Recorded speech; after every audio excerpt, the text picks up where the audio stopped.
Oi galera, bom dia, boa tarde, boa noite. Não sei que horas você vai estar ouvindo isso, mas no podcast de hoje nós vamos falar sobre Getúlio Vargas e os inúmeros fatos históricos que aconteceram durante a sua primeira fase de 1930 a 1945. Getúlio Vargas foi um político que dividiu muita opinião, uma das pessoas que mais marcou a história do Brasil, se não a que mais marcou. Além de político, também era militar advogado. Nasceu no Rio Grande do Sul em 1883 e vinha de uma família bastarda. Trabalhava com criação de gado e agricultura. Foi deputado estadual, deputado federal, ministro da Fazenda, senador e 2 vezes presidente da República.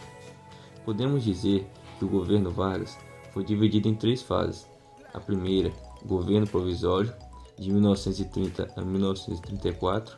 A segunda fase, governo constitucional, 1934 a 1937.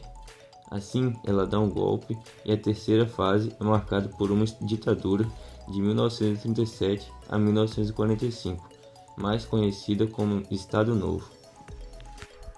Então, sem mais delongas, vamos começar falando sobre a primeira fase do governo de Vargas, que foi o governo provisório, marcado pela Revolução de 1930, que culminou com um golpe de Estado que depôs o presidente da República. Washington Luiz impediu a posse do presidente eleito Júlio Prestes e pôs o fim na República Velha. E isso tudo tem relação com a crise de 29, que foi a maior crise financeira da história dos Estados Unidos, atingindo o capitalismo internacional, causando forte impacto também no Brasil, pois na época o Brasil era responsável por 70% do café comercializado no mundo e o principal consumidor da nossa mercadoria eram os Estados Unidos. Agora, aqui vai uma curiosidade para vocês. São Paulo e Minas Gerais estavam por muito tempo revisando no poder, que era chamado de República Velha ou República do Café com Leite, onde o café era representado por São Paulo e o leite era um produto que Minas Gerais exportava muito. Porém, muitas descobertas históricas recentes mostram que em Minas Gerais o produto mais exportado também era o café. Então poderia se dizer que era a República do Café com Café.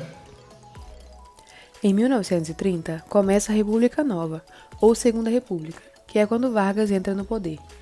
Vargas nunca escondeu que tinha o intuito de concentrar poderes políticos e econômicos nas mãos, tanto que cria o Decreto 11 de novembro, onde ele passa a exercer os poderes executivo e legislativo, até que nasce uma nova Constituição, o que só vai acontecer realmente em 1934. Seu governo viveu um estado de compromisso.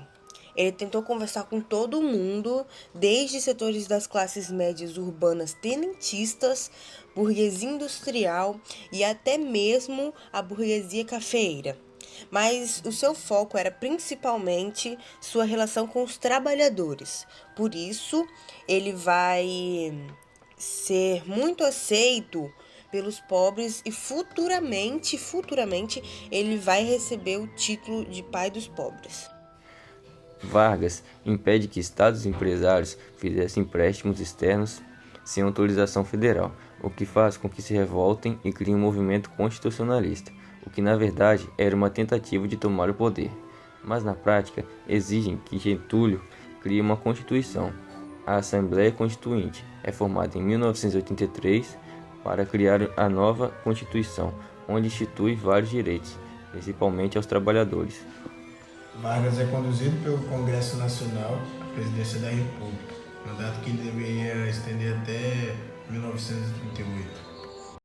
Prometo manter e cumprir com lealdade a Constituição Federal, promover o bem geral do Brasil, observar as suas leis, sustentar-lhe a união, a integridade e a independência. A gente não pode esquecer que o resto do mundo estava em crise neste momento.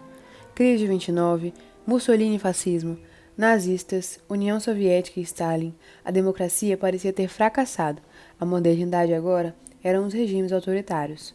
As ruas daquela época pareciam as redes sociais de hoje em dia, só que com mais repercussões físicas, é claro. Comunistas e fascistas desfilando, cantando e saindo no soco.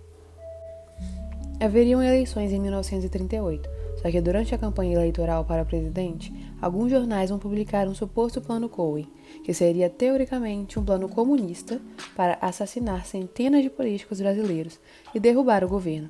Mas na verdade esse plano nem existia. Foi criado pelo próprio governo Vargas para que ele pudesse implantar um Estado novo, o que, claro, podemos relacionar com os dias de hoje, onde principalmente através das mídias sociais as pessoas inventam notícias falsas, mais conhecidas como fake news, para conseguir o que querem. No dia 10 de novembro de 1937, Vargas fecha o Congresso e cria um governo autoritário com características nacionalistas e centralizadoras. A existência nacional e a situação de caos, de irresponsabilidade e desordem em que nos encontrávamos, não podia haver meio termo ou contemporização. Quando as competições políticas ameaçam degenerar em guerra civil, é sinal de que o regime constitucional perdeu o seu valor prático, subsistindo apenas como abstração. Uma forte censura à imprensa, onde queima livros, inclusive do Dr. Jorge Amado. Graciliano Ramos é preso lá atrás na intentona comunista e o Plínio Salgado é exilado por tentar tomar o poder de volta. Eles queriam construir de cima para baixo a cultura nacional, usando a consultoria de intelectuais como Heitor Villa-Lobos, Carlos Drummond de Andrade, Mário de Andrade e Gilberto Freire, que participaram no governo principalmente via Ministério da Educação, seduzidos pela ideia de moldar uma cultura brasileira. A ditadura dos Estados Novos tem uma relação clara entre o fascismo e o capitalismo norte-americano. Como todo mundo já sabe, a Segunda Guerra Mundial estava acontecendo neste mesmo momento. E como o Brasil estava em relação a isso? Getúlio só enrolava, até onde deu manteve o Brasil neutro na guerra, até porque queria ver para onde os ventos iam. Dizia que nossas forças militares não estavam preparadas para o conflito. Porém, percebe que os Estados Unidos estão do lado oposto ao eixo e a influência americana é muito forte na América. Então, deixa de lado a simpatia pelo nazismo e fascismo e decide ficar do lado dos Estados Unidos na guerra. Roosevelt então prometeu treinamento e material bélico para o Brasil depois de muitos investimentos e ajuda dos Estados Unidos. Em agosto de 1942, o Brasil finalmente declara guerra ao eixo. Naquela altura não tinha outra opção, a neutralidade era praticamente fictícia e os navios brasileiros estavam sendo afundados pela Alemanha, com a morte de militares e civis. Os nossos pracinhas, que eram soldados veteranos do Exército Brasileiro, ainda precisariam passar por um treinamento. O Brasil só chega mesmo para lutar em julho de 44, depois que o dia D já tinha acontecido e os aliados já tinham desembarcado na Normandia. President Vargas, who aligns his country with the United Nations in the worldwide war for democracy. De todo modo, os 25 mil homens da Força Expedicionária Brasileira cumpriram as missões que receberam enfrentando os alemães na Itália e a guerra acaba na Europa em maio de 45 e o Brasil estava do lado dos vencedores. Tá terminando a tirania alemã, a guerra acaba amanhã, a guerra acaba amanhã.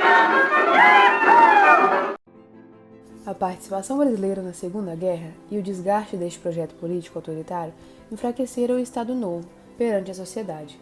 Assim, a demanda por novas eleições começou a acontecer. Pressionado, Vargas decretou para o fim de 1945 a realização da eleição presidencial e, em outubro deste mesmo ano, foi deposto do poder pelos militares. Mas antes de encerrar esse podcast, vou fazer algumas perguntas para que a gente possa refletir sobre esse momento da história. Por que a gente fala tão mais da ditadura militar de 64 a 85 do que sobre a ditadura do Estado Novo, de 37 a 45? Por que os crimes praticados pelo governo naquele período não foram investigados a fundo? Por que Getúlio, apesar de ter chefiado uma ditadura que prendeu, torturou, censurou, matou e não respeitou as liberdades, não ter o Estado Novo como um estigma que mancha completamente sua reputação. Não foi punido e, muito pelo contrário, voltou à presidência. E esse foi o nosso podcast. Espero que tenham gostado e aprendido algo com isso. Tchau, tchau! O meu Brasil tão querido, espelhas o mundo com um Estado novo. Eu vou cantando feliz estes versos que fiz em teu louvor, que é uma mensagem sincera do teu trovador.